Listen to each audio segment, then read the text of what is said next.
BJP की ये साजिश है और बीजेपी का ही मैं समझता हूँ कि इशारे पर ये सब कुछ हो रहा होगा, वरना उनकी हिम्मत क्या थी कि वो इस किस्म के अल्फाज मुसलमानों के लिए इस्तेमाल करते।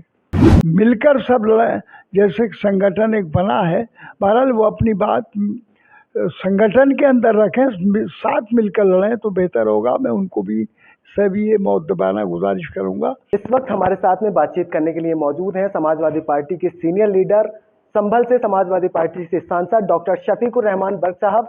उनसे जानेंगे कि आखिर अभी बीते दिन पहले आपने देखा किस तरीके से भाजपा सांसद रमेश बिदूरू ने बसपा सांसद कुंवर दानिश अली पर टिप्पणी की थी, वो भी संसद के अंदर। किस तरीके से देखते हैं डॉक्टर शफीकुर रहमान बर्क साहब? अरे भाई ठीक है, किसी पर भी अनपार्लियामेंट्री लैंग्वेज इस्तेमाल करना या गलत इस्तेमाल करना तो ये इजाज़त ही नहीं है।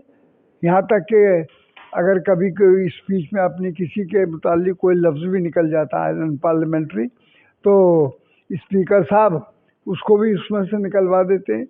तो बस इस तरीके से मतलब ये है कि बीजेपी की ये साजिश है और बीजेपी का ही मैं समझता हूँ कि इशारे पर ये सब कुछ हो रहा होगा, वरना उनकी हिम्मत क्या थी कि वो इस किस्म के अल्फाज मुसलमानों के लिए इस्तेमाल करते। जी, एक तरफ वो ऐसे भड़काऊ बयान संसद के अंदर दे रहे थे, उनके पीछे जो सांसद बैठे हुए थे वो कहीं टिट्टे मार के हंसते दिखाई दिए। अरे ठीक है, वो तो सब उनकी साजिश है जो कुछ भी है। बहरहाल हम तो यही समझते हैं कि ये बगैर इशारे के कुछ नहीं हुआ है, जिससे कि मुसलमानों में 24 का इलेक्शन दिखाई दे रहा।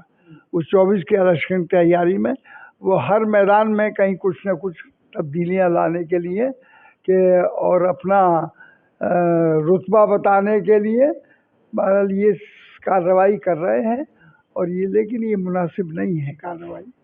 इसी चीज को लेकर असदुद्दीन ओवैसी का भी बयान आया है। उन्होंने कहा है कि इस पर बीजेपी एक्शन न लेने के बजाय बल्कि इन्हें दिल्ली का प्रदेश अध्यक्ष बना दिया जाएगा, रमेश बिदूड़ी जी।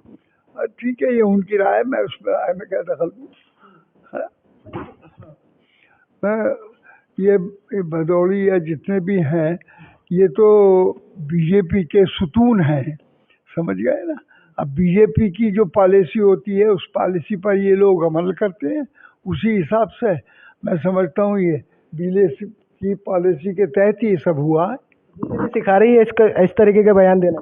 हाँ, अब सिखा कर रही है। पूरे देश में आप देखिए क्या हालात हुए, मुसलमानों के साथ कितना जुल्म आज तक होता रहा है, हो रहा है, लेकिन इसके बावजूद भी बहरहाल उन्हें इसकी परवाह नहीं है। उन्हें तो इसकी परवाह है कि हम इस देश के अंदर सन 24 में फिर आ जाएं और हमें फिर अपनी बहरहाल मिशन को चलाने का मौका मिले।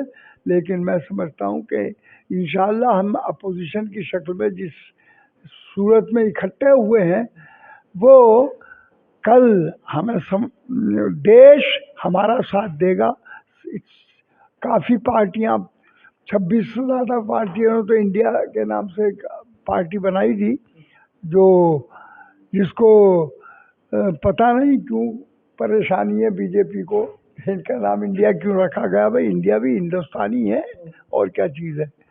सर 28 दलों के साथ में आपने अलायंस तो कर लिया है इंडिया अलायंस ने, उसकी तरफ तीसरे मोर्चे बनाने की भी तैयारी की जा रही है। असदुद्दीन ओवैसी तमाम उन दलों को साथ में ले रहे हैं जो कि ना इंडिया अलायंस की तरफ है ना एनडीए की तरफ। नहीं, हमारा मशवरा बिल्कुल यही है। मेरा उनके लिए भी बहुत ही अदब से गुजारिश है कि वो भी इस पर रिकन्सिडरेशन करें और सोचें। अलहदा रहने से फ़ायदा नहीं होगा, नुकसान होगा। मिलकर सब लड़ाई, जैसे संगठन एक बना है, बहरहाल वो अपनी बात संगठन के अंदर रखें, साथ मिलकर लड़ें तो बेहतर होगा। मैं उनको भी सभी ये मौदबाना गुजारिश करूँगा कि वो अलहदा कोई नहीं बनाए तो उससे नुकसान पहुँचेगा।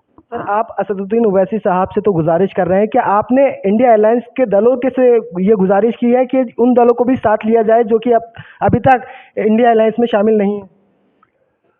न तो उनको भी हम लाने की कोशिश कर रहे हैं जी, जो लोग शामिल नहीं है।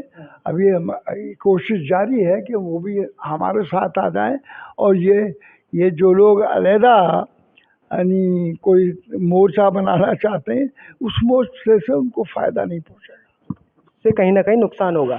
तो हमारे साथ में डॉक्टर शफीकुर रहमान बर्क साहब थे, मेंबर ऑफ पार्लियामेंट। उन्होंने बताया है किस तरीके से ये जो बयानबाजी दी गई है ये बिल्कुल गलत है। इसमें कहीं ना कहीं भारतीय जनता पार्टी पर उन्होंने आरोप भी लगाया है और उनका कहना है जिस तरीके से तीसरे मोर्चे का जिक्र चल रहा है इस वक्त, असदुद्दीन ओवैसी उन दलों को साथ में ले जाने की बात कर रहे हैं। डॉक्टर शफीकुर रहमान बर्क का कहना है कि हम उनसे गुजारिश करते हैं कि तीसरे मोर्चा न बनाकर बल्कि वो साथ में आए और मिलकर एनडीए को हराने की कोशिश करें। इस पूरे इंटरव्यू पर आपकी क्या कुछ राय है, हमें जरूर बताइए। देखते रहिए इंडिया थ्रू। शुक्रिया।